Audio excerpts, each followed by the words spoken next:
Nous en sommes au 3e jour de course et nous ne pouvions pas imaginer un début plus intense. La flotte a maintenant passé la latitude de Rabat et fait route vers les Canaries. Après un début de course venté en Méditerranée, le vent est tombé en Atlantique, les bateaux avancent lentement. Telefonica mène la flotte. Avec Puma, ils ont pris la décision d'aller dans l'ouest pour aller chercher l'Alizé. La stratégie semble avoir payé puisqu'ils avaient en milieu de journée 17 nœuds de vent. D'un autre côté, Groupama a choisi une option radicalement différente en allant chercher du vent le long des côtes africaines. C'est un pari osé puisqu'ils n'avaient que 8 nœuds, mais s'ils trouvent du vent, ils sont les plus sud de la flotte et pourraient tirer un avantage de cette option. Camper a d'abord fait le choix de suivre Groupama avant de se raviser et de revenir se caler derrière Telefonica et Puma. Cette stratégie leur a coûté cher.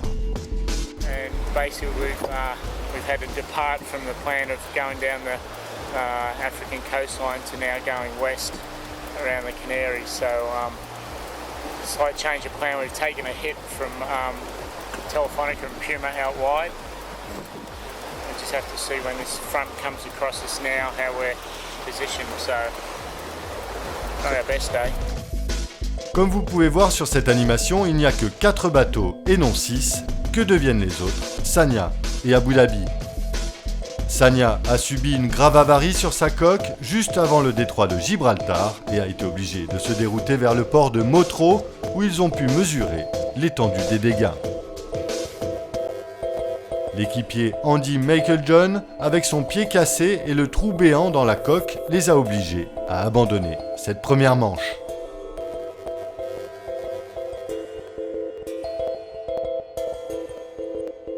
Alors que l'équipage s'est réuni à Alicante pour une réunion de crise, le skipper Mike Sanderson raconte leur cauchemar. I'd actually just gone back down below and was sitting in the nav station and suddenly felt the boat sort of do this very odd lurch and kind of like we were dragging the keel through some really soft mud or something. Got everyone out of their bunks and into life jackets and, because if the watertight door had broken, we would have sunk.